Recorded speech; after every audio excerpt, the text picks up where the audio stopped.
السلام علیکم ورحمۃ اللہ وبرکاتہ۔ ایک بہن کا سوال صلاۃ اوابین کے بارے میں ہے کہ تفصیل سے رہنمائی کر دیں، کون سی نماز ہے، کیا اس کی فضیلت ہے، وقت کون سا ہے؟ وعلیکم السلام ورحمۃ اللہ وبرکاتہ۔ صلاۃ اوابین کے مختلف نام احادیث میں موجود ہیں۔ اس نماز کو نماز اشراق بھی کہتے ہیں، صلاۃ ضحیٰ چاشت کی نماز وہ بھی اسے کہا جاتا ہے، صلاۃ اوابین بھی کہا جاتا ہے۔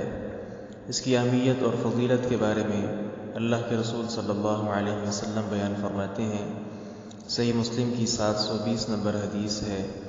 آپ فرماتے ہیں کہ جب کوئی آدمی بھی صبح کرتا ہے تو اس کے لیے ہر جوڑ کی طرف سے صدقہ کرنا ضروری ہوتا ہے۔ سبحان اللہ کہنا صدقہ ہے، الحمدللہ کہنا بھی، لا الہ الا اللہ کہنا بھی، اللہ اکبر کہنا بھی، نیکی کا حکم دینا، برائی سے روکنا، یہ ساری چیزیں چونکہ انسان کے جو جسم کے جوڑ ہیں، اعضاء ہیں، ہر ایک کی طرف سے صدقہ کرنا یہ ضروری ہوتا ہے۔ اور آگے آپ صلی اللہ علیہ وسلم فرماتے ہیں وَيُجْزِئُ مِن ذَلِكَ رَكْعَتَانِ يَرْكَعُهُمَا مِنَ الضُّحَىٰ، اور چاشت کے وقت صلاۃ اوابین، صلاۃ ضحیٰ یا اشراق جو بھی اس کو کہہ لیں،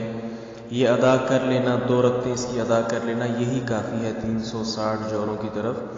جوڑوں کی طرف سے صدقہ کرنے کے حوالے سے۔ دوسری روایت میں آپ فرماتے ہیں، ابو داؤد کی 558 نمبر روایت ہے، حسن درجے کی، آپ علیہ السلام فرماتے ہیں من خرج من بیتہ متطہرا الی صلاۃ مکتوبہ فاجرہ کاجر الحاج المحرم ومن خرج الی تسبیح الضحیٰ لا ينصبه الا ایاہ فاجرہ کاجر المعتمر۔ جو شخص بھی گھر سے باوضو فرض نماز کے لیے نکلتا ہے، اسے احرام باندھ کر حج کو جانے والے کے برابر ثواب ملتا ہے۔ اور اسی طرح جو شخص باوضو نماز ضحیٰ کے لیے، صلاۃ اوابین کے لیے گھر سے روانہ ہوتا ہے اور اس کا صرف مقصد یہی ہوتا ہے کہ میں یہ نماز پڑھوں گا جا کر، تو اسے آپ فرماتے ہیں عمرہ کرنے والے کی مانند اجر سے نوازا جاتا ہے۔ اسی طرح تیسری حدیث سیدنا ابو ہریرہ رضی اللہ عنہ کی ہے، بیان فرماتے ہیں اوصانی خلیلی بثلاث لا ادعہن حتی اموت، میرے گہرے دوست یعنی نبی صلی اللہ علیہ وسلم نے مجھے یہ وصیت کی ہے کہ 3 چیزیں میں مرنے سے پہلے کبھی نہ چھوڑوں، اور ان میں سے ایک چیز کیا ہے، وہ صلاۃ الضحیٰ چاشت کی نماز۔ چوتھی حدیث اس بارے میں کہ نماز ضحیٰ اور نماز اشراق، صلاۃ اوابین یہ ساری ایک ہی ہیں۔ آپ علیہ السلام فرماتے ہیں لا يحافظ على صلاۃ الضحیٰ الا اواب قال وهي صلاۃ الاوابین،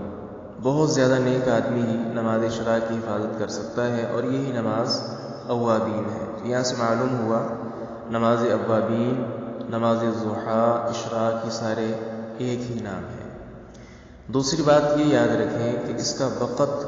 وقت کے بارے میں صحیح مسلم کی حدیث آپ فرماتے ہیں صلاۃ الاوابین حین ترمض الفصال، نماز اشراق، نماز اوابین کا وقت وہ ہے جب اونٹوں کے بچوں کے پاؤں جلنے لگے۔ تو یہ وقت جو ہے مکمل طلوع آفتاب سے لے کر زوال تک اس کا وقت ہوتا ہے۔ تیسری بات اس کی رکعات کی تعداد کے حوالے سے ہے، تو نماز اشراق کی، صلاۃ اوابین کی 2، 4، 6 اور 8 رکعات تک ثابت ہیں، ان میں جتنی بندہ چاہے وہ پڑھ لینی چاہیے۔ چوتھی بات سفر میں نماز اشراق کے حوالے سے ہے کہ اگر آدمی سفر میں ہو تو نماز اشراق پڑھنے کی کیا شرعیت ہے، اس میں وہ سیدنا ابو ہریرہ رضی اللہ عنہ والی حدیث ہی سامنے رکھیں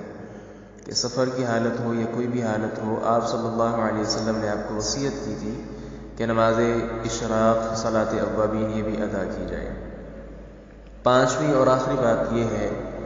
کہ بعض احباب ان کی یہ رائے ہے کہ مغرب کی نماز کے بعد اور عشاء کی نماز سے پہلے 6 رکعات جو پڑھی جاتی ہیں انہیں نماز اوابین کہا جاتا ہے۔ یہ بات قطعی طور پر درست نہیں ہے، بلکہ مغرب سے لے کر عشاء تک آپ کچھ بھی سنتیں نوافل پڑھ سکتے ہیں، لیکن اسے صلاۃ اوابین کہنا اور یہ جو میں نے بھی فضیلت بیان کی ہے آپ صلی اللہ علیہ وسلم کے فرامین کی روشنی میں، ان کا ان پر انطباق یہ درست نہیں ہے۔ شیخ ابن باز رحمہ اللہ اور اسی طرح بعض عرب علماء کرام نے اس بات کی سخت تنقید کی ہے کہ نماز اوابین یہ نماز ضحیٰ ہی ہے، اور اس کے دلائل سے ابن خزیمہ حدیث نمبر 1224 ہے، مستدرک حاکم حدیث نمبر 1182 ہے، اور ان روایات کو امام حاکم، امام الذہبی نے اور شیخ البانی رحمہ اللہ تعالی اجمعین سب نے صحیح قرار دیا ہے، جو آپ صلی اللہ علیہ وسلم کا فرمان ہے کہ وہی صلاۃ الاوابین، یہ جو صلاۃ ضحیٰ ہے چاشت کی نماز، اسے ہی نماز اوابین کہا جاتا ہے۔ تو معلوم ہوا یہ سارے ایک ہی نام ہیں، نماز اشراق بھی اسی کو ضحیٰ کہتے ہیں، اسی طرح صلاۃ اوابین بھی اور صلاۃ ضحیٰ بھی، اور ساتھ ہی اشراق سے کہہ لیں، تو یہ سارے ایک ہی نام ہیں۔